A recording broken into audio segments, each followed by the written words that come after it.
Inside this room, all of my dreams become realities, and some of my realities become dreams. What in the wide, wide world of sports is going on here? Alive! It's alive! It's alive!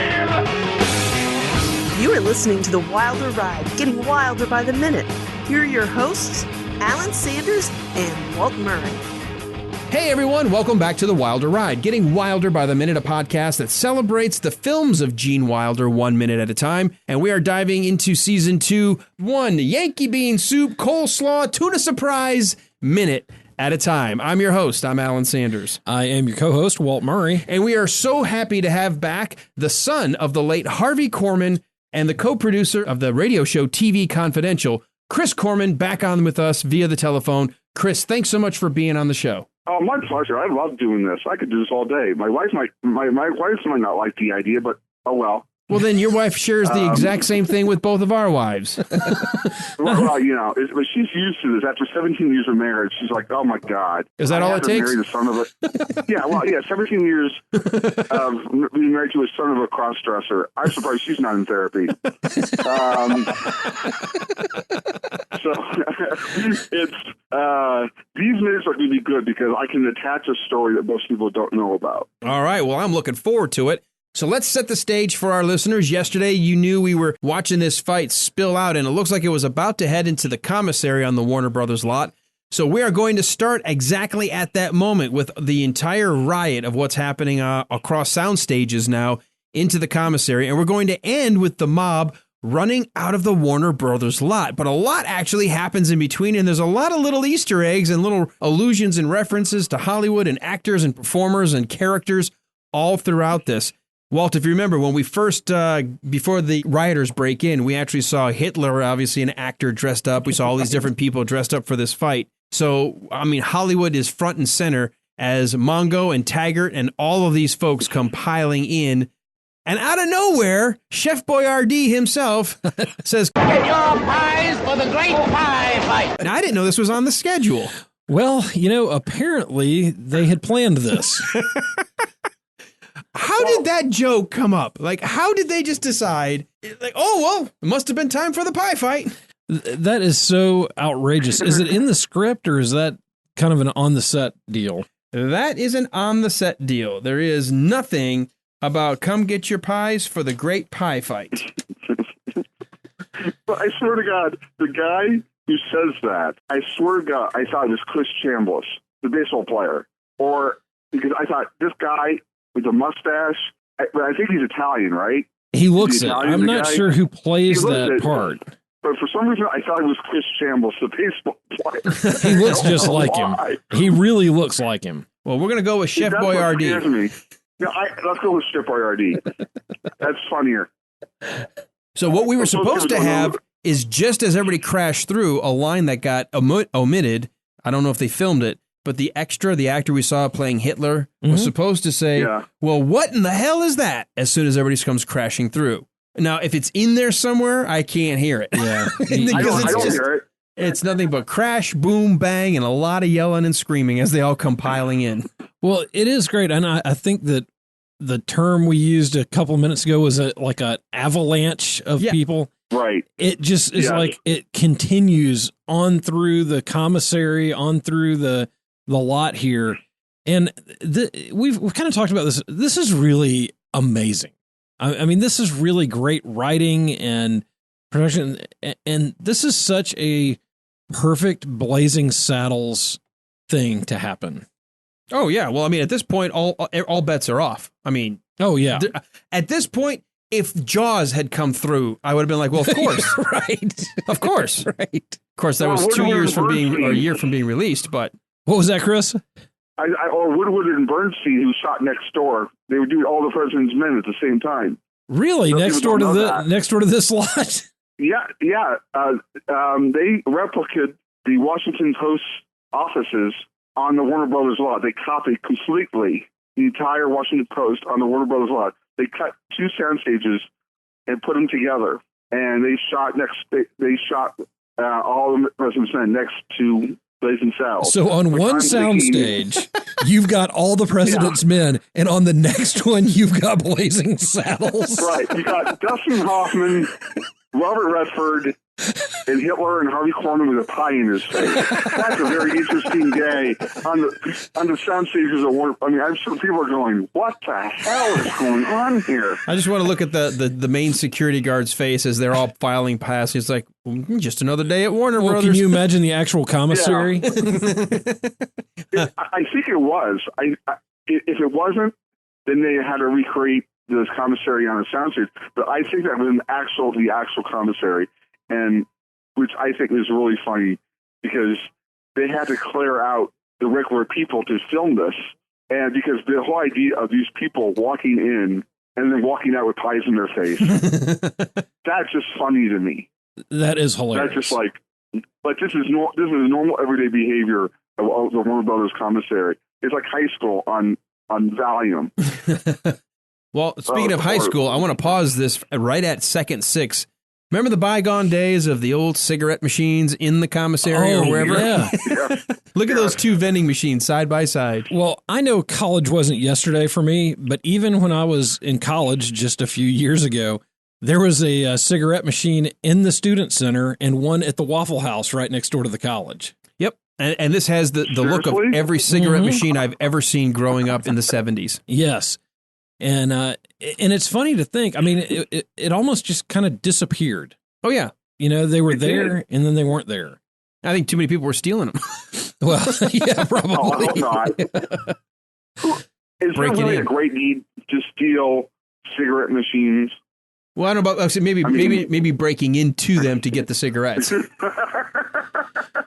Well, and you remember it was just almost overnight that smoking in public went from being, every building you went in, people smoking on airplanes to nowhere. Yeah, it disappeared pretty quickly. Now, granted, we were young. We probably weren't paying a whole lot of attention. And thankfully, for whatever reason, I never got into that circle of people that got into smoking. So I never had to. I never did. And I never had to worry about breaking the habit.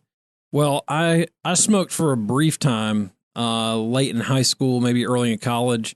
Maybe a month. I was smoking, but that was hot. Well, yeah, right. Delusional. Yeah. And then I smoked cigars on and off for a little while, and I smoked a pipe briefly after I got married, and then the law was laid down, if you will. I think you're Sherlock frickin' Holmes over there? Of course I'm Sherlock Holmes. Oh, yeah, you're brilliant. It wasn't a big moose horn pipe, but it was, just a pipe. Well, you get to see the principal actors, at least at the very front. You've got Taggart come flying in. And so we established that these are that's kind of amazing. You got this many extras all around with the principals continuing the fight. And then Chef Boyardee does announce for the great pie fight to go on. But did you notice while he's saying it, just off to like a screen left as we're looking at it, but off of his right shoulder, it looks like some guys already got into the pies. Yeah, they're. Yeah, that's what's weird. I didn't recognize it until I watched it about the third or fourth time. It took me, like I said, if you watch it on a small TV set, you miss a lot. This is the kind of movie you have to watch it on a big screen. Yeah, you really do. It's close. You do. And pause a lot. Yeah, and pause a lot. But yeah, it looks like they may have had another take, and these guys maybe didn't get cleaned up as much as they needed to. Yeah. Because there's definitely pie cream on their lapel, their hat. It looks like there's splatters on the orange column behind them. This other guy's got it all over the right side of his head. So they jumped the gun on the pie fight. They sure did.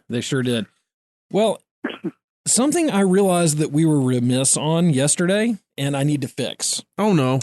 What did we make a mistake? Bullshit alert. Bullshit alert. Bullshit. We did, and it's kind of a big one. So the cashier who rang up the soup, that's going to be today. Oh, well, then I didn't miss anything. Good. So you let future self. When Slim Pickens comes through. Yeah, no, that's coming up. So we're good. Okay, good. You can edit that out then. I get it. Future self came back in time to fuck with current self, but you tell future self all bleeding together. It'll happen later this minute. Okay, just be patient. Yes. Good. I don't know what error you thought we were going to make, but I'm like, what the heck? Oh, it was. You about to be a scared me. big I was one. like, do we have to redo yesterday? Yeah, we're gonna have to redo all of We yesterday. got to go borrow Michael J. Fox's car then.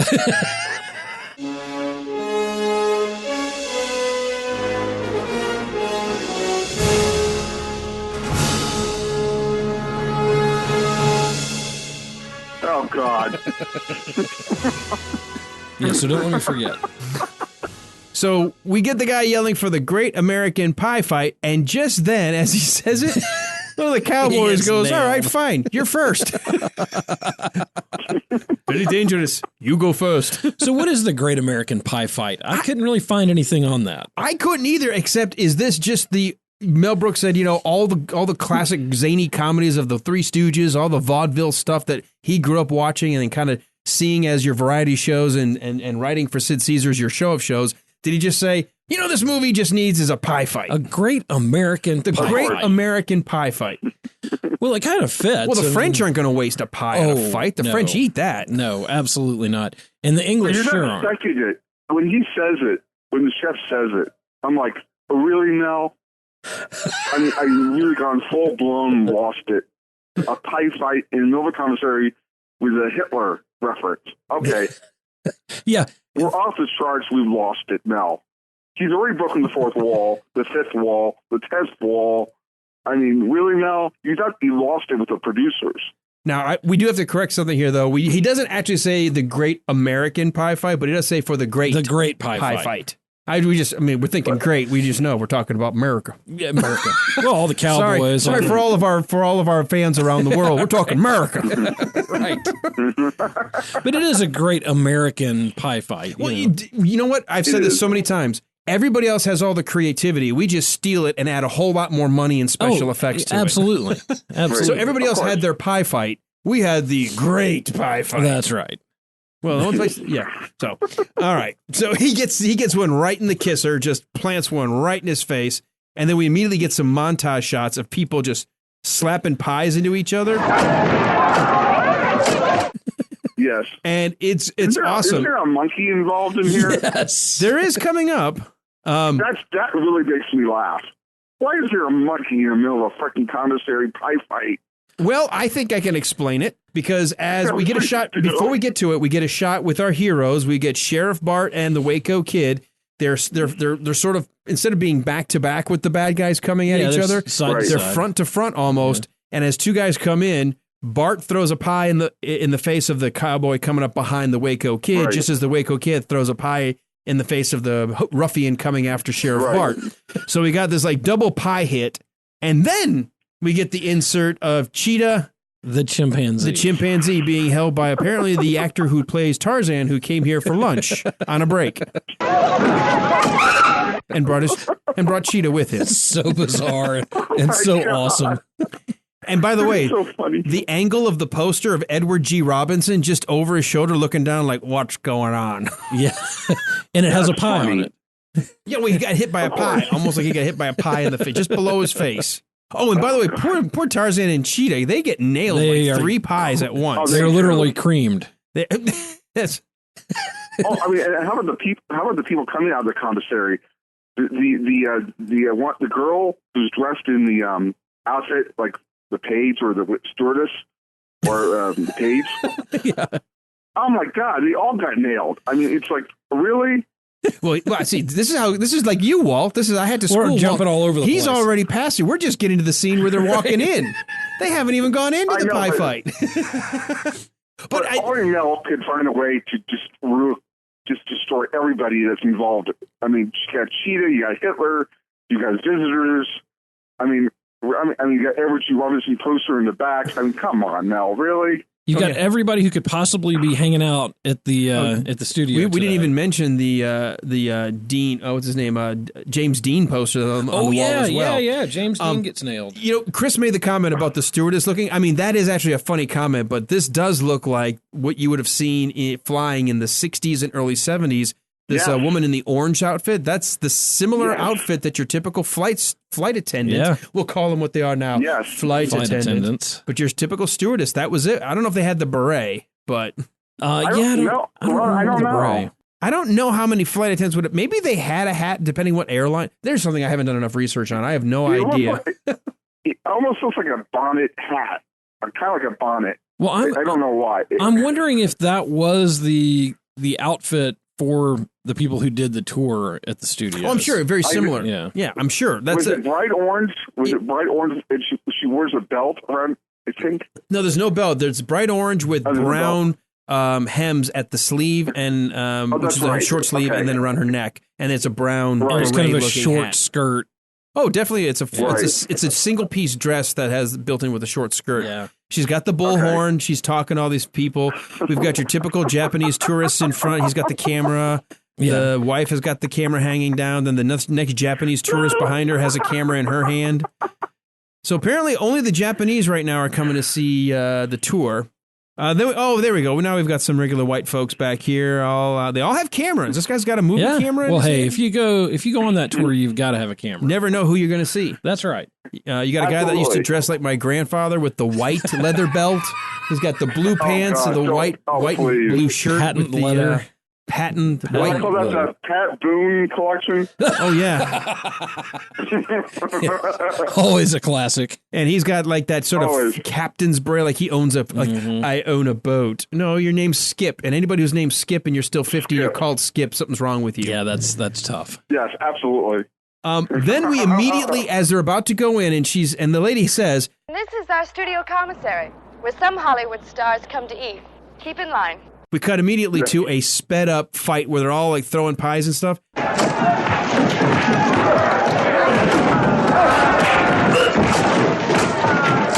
Walt, I swear I've seen this movie easily 100 times.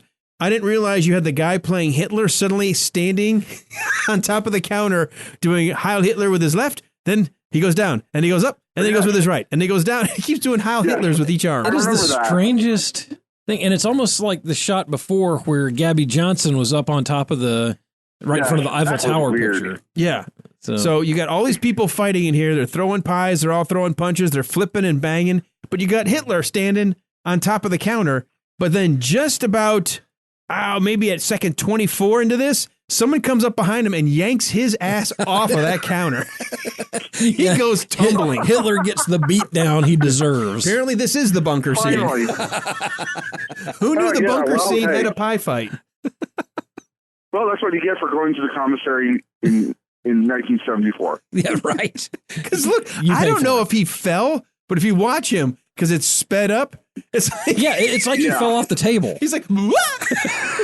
But there's a cowboy right behind him, so it's funny as hell. Everything is possible. The whole thing with the register girl, the lady, and Taggart, Slim Pickens slides right in, and she starts picking off all the food that's off his chest: black beans, coleslaw, and he's out cold. Yeah, right. Yeah, that just makes as soon as he laugh. hits the cash register. Oh yeah. It's Yankee bean soup, coleslaw, tuna surprise. Tuna surprise. Oh. Well, before we get to the Taggart sliding across the tray area, like that, the area where you kind of slid your tray, because it's all sped up. We never actually see Walt, the tour go through, but we do come onto the the next scene. They come out covered. They're all leaving, and they've all got pies on them. And now we'll go to the special effects department. But what is it about the pies? All the women got pie hits right in the chest. It almost looks like someone may have slapped them there. That seems about right. That's a Mel. That sounds like Mel's mentality. Hit him in the breast. Yes. Great. But it's great that none of them are reacting to it. They all just they're acting like this is just a normal day in Hollywood. Right. This is what we expected. Yep. Oh, okay. Right. This is where all the actors go. They're all weird. Seems right. Yeah. We cut back inside now. We get the Slim Pickens. We've got Taggart. And by the way, it makes sense. It's Mongo who punches him so hard that he goes sliding all the way from one end of the counter all the way up to the cash register. So Mongo gets his comeuppance. Yeah, because this was Master. This was the boss. Remember Sniff, it's me, Taggart, it's me, Sniff. Right. He's like, oh. Yeah, had him chained up in the camp. Now he gets his revenge. This is what happens when you beat a dog. The dog remembers. That's Don't right. do that. Treat your dog well. Yes, of course. Absolutely. So Taggart goes sliding past the two big giant coffee dispensers. Somehow manages to hit the curve.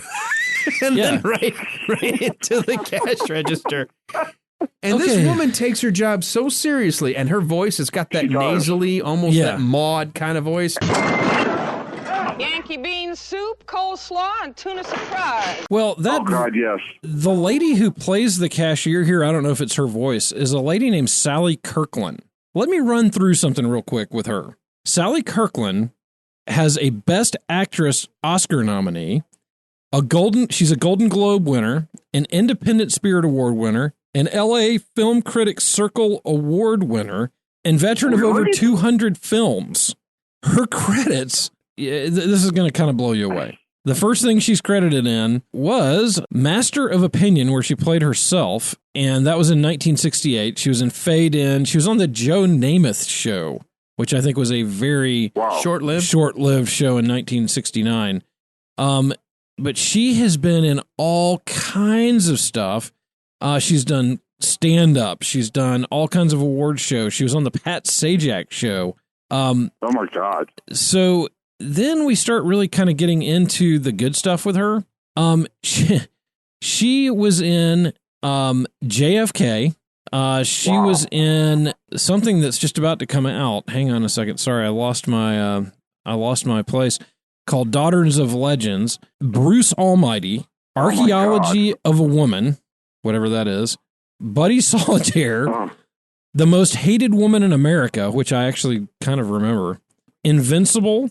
The Talking Tree, The Haunted, a true story, supposedly, and a ton of other stuff. So she has like 200 credits to her name. Wow. And she is still working. That's amazing. How old is she, 120? She was born October 31st, 1941, actually. Happy Halloween. Yeah, so a Halloween baby. But she's been on everything from Criminal Minds to, everything that we can possibly imagine an actress working on in the last 35 years. Everything? She has been in. Yes, everything. I can imagine a lot. Okay, name one. Yes, she was in that. Was she in Vegas? She's been to Vegas. Well, who isn't these days? So did she play on Friends? Revivals and Elvis impersonators. I'm sure she was on Friends. No, she was not on Friends. She has friends. She has friends. You're such a stupid person sometimes. Chris, I apologize. I thought he'd be more prepared. Oh, I'm not. But she has, believe it or not, she wins the award for most credits on IMDb. 398 credits on IMDb. We interrupt this episode to bring you some rather distressing news, and we feel we owe it to you, the listener and subscriber to our podcast, to point out a rather alarming inconsistency in facts just now heard in this moment. Let's listen to what Walt said about the number of credits of this particular actress, Sally Kirkland. And a ton of other stuff. So she has like 200 credits. Now let's listen to what he says just mere minutes later. But she has, believe it or not, she wins the award for most credits on IMDb. 398 credits on IMDb. Bullshit alert. Bullshit alert. So which is it? Unfortunately, we have to consult IMDb Live, and as of June 24th, 2019, this actress has 250 credits listed in her filmography. We now return you to the episode where we left off, and who knows what else Walt is about to make up. Oh my God, she must have worked with Moses. I think she is the most prolific actor that we have covered. Wow, at least we've come across so far. Yeah. Well, she probably did voiceover work and other things too, so you probably have a lot of stuff in there. There's a ton of stuff. It's a crazy. That's like Lillian Gish level. Yeah. Yeah. I mean, she's been around since Moses was around. Yeah. Well, and you said she's still working, so she's still working. Working today. All right. Before we get to Harvey's appearance, which is great because we have Chris here to introduce his dad, who happens to just be coming out of the men's room. I want to talk about some of the changes from the script. We have some changes again. There was not supposed to be come get your pies for the great pie fight. What was supposed to happen is, as they're spilling into the commissary, there's a baker man who enters wheeling a cart full of pies. Baker man yells out, "Bakery man! Bakery man!" Lyle comes up. "Hey, is that a lemon meringue?" Bart, who does a take into the camera, picks up a pie and smashes it into Lyle's face. Lyle, with the pie dripping off, catches a drip on his tongue, goes, "Nope, that be your custard." Gets another pie in the face. Now, that's lemon meringue. Oh, God. Thank God Mel didn't go that route. That's terrible. That is terrible, isn't it? It ruins the whole rhythm of what's going on. To stop for that doesn't make sense. How many times have we said that, Walt, yes. that we realized, and I guarantee Mel realized, everyone realized, the pacing of what's happening on camera, it wouldn't fit what's happening on the page. You had to fix it. No. And I'll tell you, as someone who is not, I've never been anything really professional in movies, realizing the pacing of this movie and how they really nailed it on screen, and a lot of the stuff that's in the script would have really put a flat tire in it. Well, this goes to show you how important the director of a final script is. At some point, yeah, the studio blessed the script. Yes, the characters, the story, the subplot, right, the arcs, but you have to be there for the page after page to decide what's working and what doesn't in the overall visual telling of the story. It might work on paper. Right. May not work on screen. It would not have worked on screen. And I think Mel, at this point in his career, he knew how to keep this moving at a breakneck speed and realized everything we've talked about for the most part, Walt, it's a good thing they left out. Well, and I think going along with that, and Chris, I want to see what you think about that, even speeding up the film as this fight is going on and as this mayhem is breaking out really helps add to the whole pace of the movie too, because if it had been at normal speed, it would have almost been too slow. But going at that high speed, as you see that scene and as you see Hitler and then you see Hitler fall off the table, right? That was really nearly perfection. Yeah, normally I get upset when I see because generally this is a technique when you want to try to make it look like things were faster than they were, like a car chase, but it always has that sped up look. It doesn't look right. Right. But for a cartoony like atmosphere like we have here, it's perfect. You're just basically accelerating the fight to let us know it's crazy. Like it's like total mayhem all around. Exactly. Right.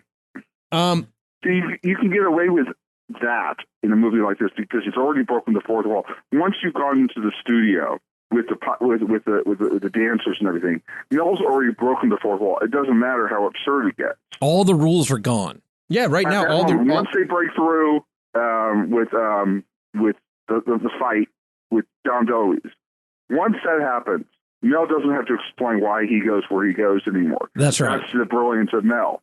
If you have to stop and explain why he's stopping for a moment with Taggart with a pie and analyzing the flavor of the pie, it completely ruins the pace of the movie. If you have to stop for that moment, it's like, why is he explaining a flavor of a pie? Right. Yeah, I think you're right, Chris. I think he does not have to explain anything is kind of the perfect explanation of where we are. Right. And I almost see that joke working better on like a variety sketch on TV. Yes. True. It doesn't work in the pacing of a film that's happening on the big screen. No, particularly this one where it's now at frenetic speed. This scene, though, with the lady at the register, there was one piece taken out, which I don't think you needed either. She says it exactly as it's written in the script. Now, let's see. We've got Yankee bean soup, coleslaw, tuna surprise. We hear her ring it up. Then she's supposed to go $3.83, which I wanted to put that in here. Can you imagine only paying $3.83 in the Warner Brothers commissary for tuna surprise? for a whole plate of food. For the amazing tuna surprise. Suddenly we know we're in 1974. Today that'd be like 1926. Yeah, right. Especially at the commissary. Yeah. And that's because there wasn't a drink. Well, I wish I could remember what the what it was that they were getting for their daily stipend. Do you remember when we talked to Burton Gilliam? He told us what they were making per day. I think $100 a day. That's what I was thinking too. Per diem. Like per diem of $100 to help pay for either a hotel room or whatever. And that's when food and Alex Cara says, "Well, I've got an apartment. Why don't you just come hang out with me? That's right. You can keep your per diem, and we can use it to go like gallivanting all around town." Right? Why pay that on your hotel bill? Absolutely. I think at one point in the movie, I think they had to go shoot out somewhere in Arizona or something. And Slim Pickens stayed in his camper with his Winchester and his dog. Yeah, that's right. And he wouldn't even go into the hotel. Yeah, we talked about when we were getting ready for the scenes, the outdoor scenes, the campfire scenes, the bean scenes, to get into character. He actually did bring his camper out to the desert and did have his own campfire, sat out there with his rifle and in costume and got into that mindset. Right. I'm assuming your dad did not do that. No, he luckily did not have to go out into the desert. I can't imagine him doing that. But the funny thing is, if you think about this, someone asked me why I moved out to the desert in Vegas, and my dad would have the same answer. Don't most Jews end up in the desert? Wow. So I mean, he only had to really do all his stuff was in at Warner Brothers, so on Boulevard. So it was, I don't know how many weeks he did. I mean, the office stuff. I would guess a month, 2 weeks, whatever it took. But, you know, he luckily didn't have to go out into the desert, which would have been great for my father because... Well, I thought there was one day... He had to travel, he hated it. There was one shoot in the desert, though, with Hedley Lamar, and that was at the Vasquez Rocks when they did the pledge to Hedley Lamar and all the evil for which he stands. But I think that's the only time... he had to go out there. Yeah. By the way, Walt, I just made that up off the top of my head. It'd be like 1926, you know. I went to the inflation calculator. I noticed your research here. Wow. $3.83 is actually $19.75 by today's standards. So I was pretty close. That was pretty damn good. Yeah, that's good. I would never have thought of it like that. Well, the CBS commissary wasn't too bad. I'll give him that. Well, I always think of commissary as just kind of... Well, when I was in the military, I was in the Navy, everything was called the commissary, which was the store. It's like you did everything. It was sort of like the big box Walmart. Like you could do everything at the commissary. Yeah, I was thinking of it as kind of a utilitarian. Yeah, you could get anything versus, in this case, it's the cafe. Right. Well, I've only been to two. I've been to the MGM commissary because that's where my stuff out of George did McLean's Law, which James Arness, and which is now Sony. Right. And the other commissary I spent a good part of my childhood, and I'm not exactly bragging about this, but I did spend a good portion of my childhood at the CBS commissary, and I have to tell you that, and I'm not being racist here by any means, but these two Japanese guys made the best tuna melt I've ever had in my life. I was more impressed with that than my father getting his lines right or winning an Emmy Award. Where do you go for a really great tuna melt? Two Japanese guys at this commissary at CBS. Really? Well, in all of Los Angeles, you can't find a better tuna melt, but at a commissary made by two Japanese guys. There's got to be a joke in there somewhere. But it was like, really, Chris? I'm like, yeah. So people said, what is your fondest memory about the Burnett show? I'm like, the tuna melt by the Japanese guys in the commissary. They're like, Chris, are you serious? I said, well, if you could gone back in time, you would have tried it. You would have agreed with me. They're probably dead now, so we can't go back and ask them what their secret was for making tuna melts. But I digress. But it's a damn good tuna melt. Yeah, it was good. Yeah, I mean, but when you're thinking of when you think of commissaries, you're thinking if you can get to a commissary, eat food, and not get food poisoning, that's a good day. All right. Well, we get to the point where we finally, and this is going to be great for you, Chris, and great for us to have you here. The men's room door. We get an insert shot from the outside of the men's room door just after ringing up Taggart's meal on his chest. And as the men's room door opens, here comes Hedley Lamar, who apparently hasn't heard a single noise while he was in the bathroom because he looks up and goes, "What the fuck?" And he mouths that. Right, of course. And I don't know how you can't read those lips. You don't need him to say it. He's mouthing, "What the fuck is going on?" What he's saying. It's awesome. My dad's look on his face. What's that? It was priceless. It's just, you know what? It's got the look because he's always so pristine in this whole movie. He's always wearing like the suits and the shirt and the button up. He just looks like he's looking at the most disgusting, filthy thing. Like, I'm not going through that. Like I'd rather go back into the men's room. These commoners. Yeah. Think about it. And their crazy pie fights. Think about how bad it looks to him I'd rather be in the men's room of the commissary of Warner Brothers. Right. That's pretty That's bad. a cleaner place. That's saying a lot. That's saying a lot. How many times over the years did you see that face? That expression of disgust from... Well, my grades. Well, actually, I made that face a lot every time he walked out of his closet dressed like a pimp on Sesame Street. I mean, my dad, I'm sorry, I love my dad dearly, but my father was not a clothes horse.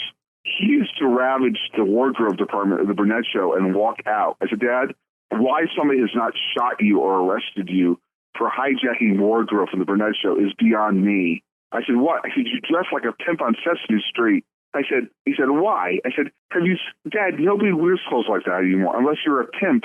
Hello? Yeah, we're here. I mean, seriously. We're listening to your story. My dad's like, well, I'm sorry that I'm not a clothes horse like your mother. I said, Dad, give me a break. I even know better not to wear lapels that you could land a DC-10 on. I think all dads at that time had that problem. Yes, I know. I really, but it's like, Dad, really, come on. Hemp sweaters and a Gilligan's hat.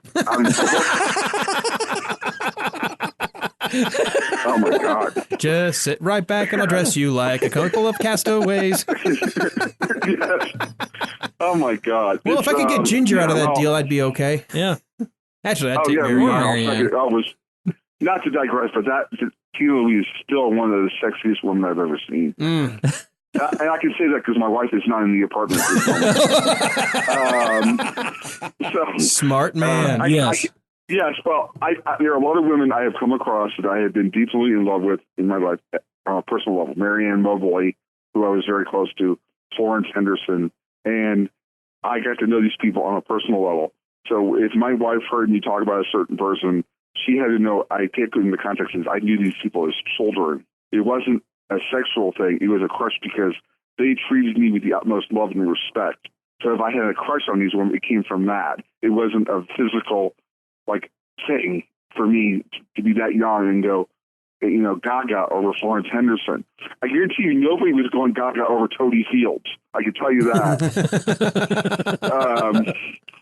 So yeah, it's like, but Malankon in that movie, still, wow. Still, she was sexy then, but I don't think, even now when we got older, she was still such an incredibly sexy woman. And that's hard to say that about a lot of women who get to that age, but no, Nalin was still gorgeous even then. And when she got older, I mean, it was incredible. All right, well, let's get. I just wanted to say that. Okay, well, let's get back to your Harvey. Harvey. I guess in this case Mr. it's Korman. Hedley. Hedley's he looks in disgust, and all of a sudden a pie splats, a few feet from his head, right at the corner of the door. Right. He looks at it, and he does this perfect little slither back into the bathroom, like he's letting his back roll against the frame of the door. Right. I love it because he's trying to be so careful. I'm not going to get involved. Right. Nobody knows I'm here. Right. What a great joke. As soon as he closed the door, and we hear, boom. Yep. And I was like, what was that noise? Like a balloon popping. Yeah. He comes out, and his face is plastered. Who was in the bathroom? That is awesome. Yeah, I know. That's what I don't get. In other words, the pie fight still into the bathroom. I didn't see that happening. At this point, this craziness is everywhere. It's now taken over the entire studio. Well, I'm going to blow your mind now. We've seen this joke already once before in this movie.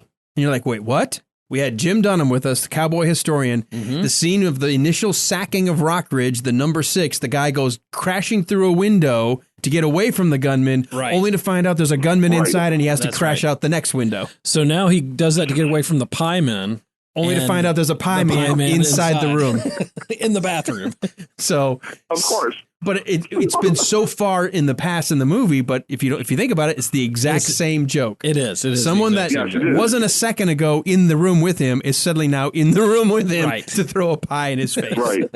And that look when he comes out, he's like, you know what? I'm going to walk out of here with class and dignity. I was going to say, it's funny. Even with a pie in my face. Even with a pie in his face, you can just barely see his eyes, but he's going to slink out. And you see he starts to get a little bit faster and a little bit faster, like, okay, I'm heading to the door, heading to the door, heading to the door. It's not really a run. It's kind of like a fast slink. Yeah, well, but he starts to pump his arms like, I'm walking here, I'm walking here, I'm walking here. He keeps his dignity through the whole somewhat. thing. Somewhat. Now, we do cut this, and we're starting to get to the end of the minute here. We cut to just outside of the Warner Brothers main entrance, at least one of the security entrances, and all of a sudden, from both sides of the security desk or the guard shack, gate, with the gates down, these guys come plowing through, knocking them down, and you've got everyone running at full speed onto what looks like it says the street sign Olive. But, Chris, you said that's Burham. So, and Walt, you looked it up on the map. It's actually the same street. It just changed name. Street, yes. Well, I don't, it's like having been to Warner Brothers enough times in my life. The only reason why I knew that is because my dad talks about it on The Larry King, and he talks about the guy standing there watching this all go on, and he's looking at the camera across the street. Yeah, that's going to come. That's going to come tomorrow. That's going to come tomorrow when it's the scene when Harvey Korman comes running out when Hedley is looking for a cab, and we'll talk about that tomorrow. We want to set the stage for the street because we notice the camera pulls. It's zooming back. It's not doing a dolly back. It's actually zooming back to let us see this wide street shot. We've got for 1974, modern vehicles in the background. We've got modern vehicles on the road. I can't figure this one out, but I guess you want the extras to stay on this side of the sidewalk so they're not cutting across the traffic. Why do they split in two? Half go right, half go left. Yeah, I don't get that either. The mayhem is kind of spilling out into L.A. and taking over the city. Well, maybe the way Mel films it, unless you look really carefully, my dad comes at the very end of it. So when it splits, that's when at that point you get to see my dad running. And he's behind them all. And as they split the shed, that's when you see him. So maybe he told everybody to split at the shed. I don't know, because you don't see my father until the very last minute, because you see the gray hair, the cream face, and his outfit. But he doesn't stand out until he gets closer to the shed. Then you realize it's him. Mm-hmm. Then I thought, now that's funny. My dad's the last one out. You figured he would be the first one out. Right. That, we saw him slink out of there first, but he ends up being one of the last people at the back of the line. All right, Bill, we're going to get into that tomorrow because that's a pretty big scene, and that continues the wacky, zany, still in Hollywood, getting ready to head over to, spoiler alert, we're going to end up at Grumman's Chinese Theater in just a little bit. Yes. But for now, we end at this scene where the riot is now spilling out into the streets of L.A. Let's just say that. We know it's Los Angeles. Okay. Chris, with this minute here that we have just wrapped up, watching them all run out of the Warner Brothers lot, anything else in this minute you want to mention? Because we've still got 2 more minutes with you to go, but let's focus on 87. Anything in this minute that we're looking at? 87, wow. Well, it's the whole idea of it, it's flowing off into the Burbank streets. When I first saw it, I wasn't expecting Mel to go there. I thought, where is he going to go from the pie fight, and then where is he going to take all these people? And I'm thinking, oh my freaking God, he's gone into the streets of Burbank.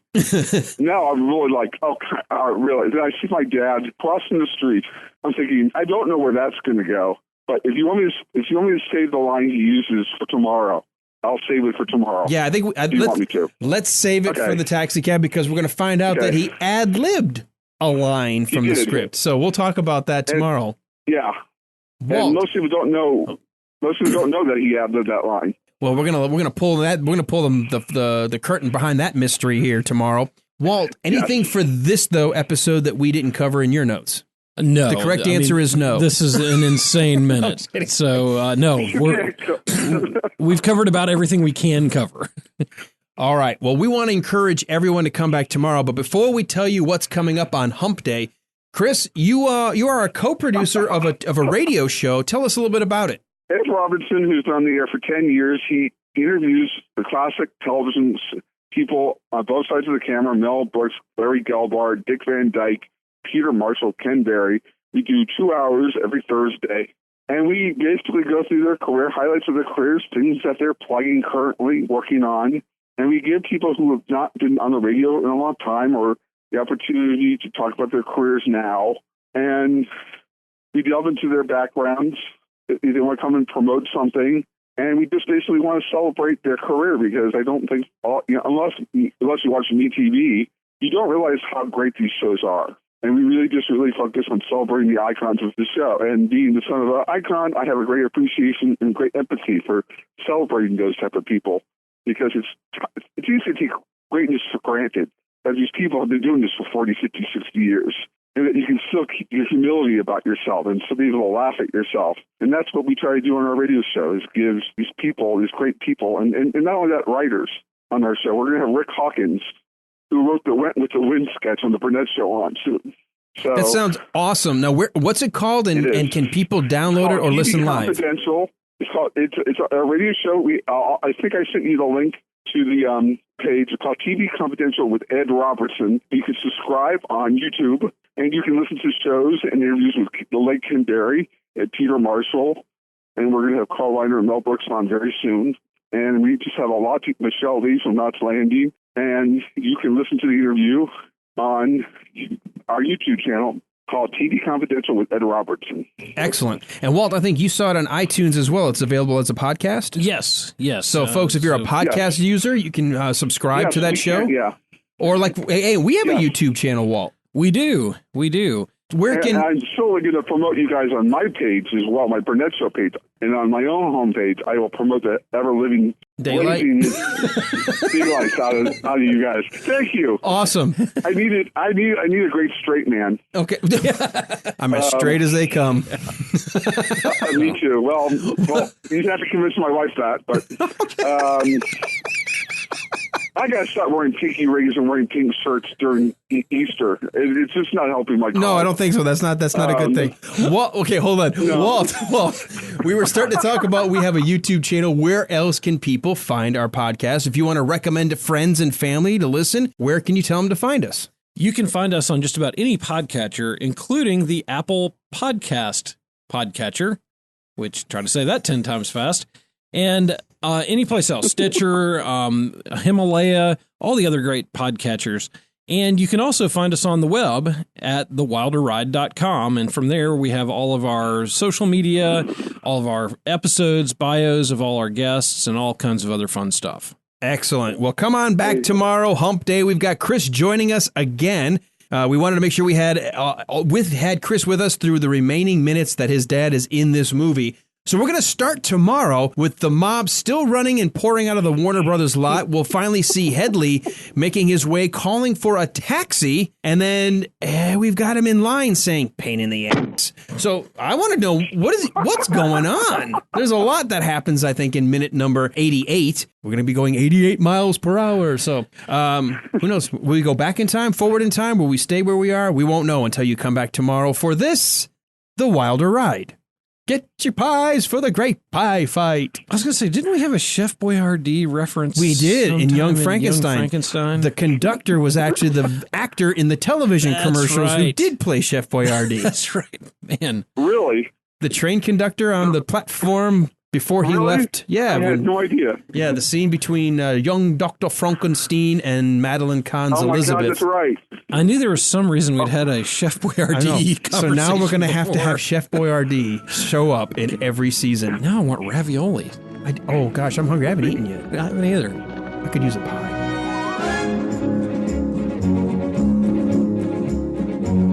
And we are diving into Season 2, Blazing Saddles. And today, Tuesday, we are diving into it. 1 Yankee bean soup, tuna surprise. Oh, I screwed that up. Let me try that again. Let me try that again. Good there for a moment. We are diving... You made me laugh. So...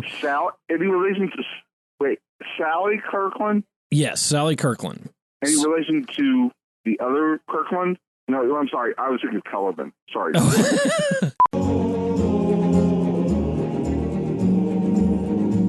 She is best known, for... This is compelling. Crap, sorry. I lost the stuff she was best known for. But she was best known You're gonna have to. Right. We'll edit this all out. Let you find your place. This isn't live. It is like the worst written thing ever. Hold on. Well, hold on a second. Chrissy's looking for it, so that way we can just. I'm just gonna. Just cut this out. Okay, JFK.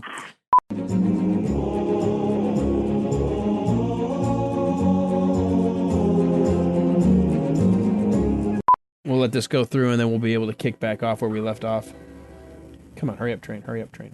We live. Yeah, we're on the Rock Ridge line. Yeah, that's what it feels like. Hopefully, this is a short. The Rock Ridge line. That's funny.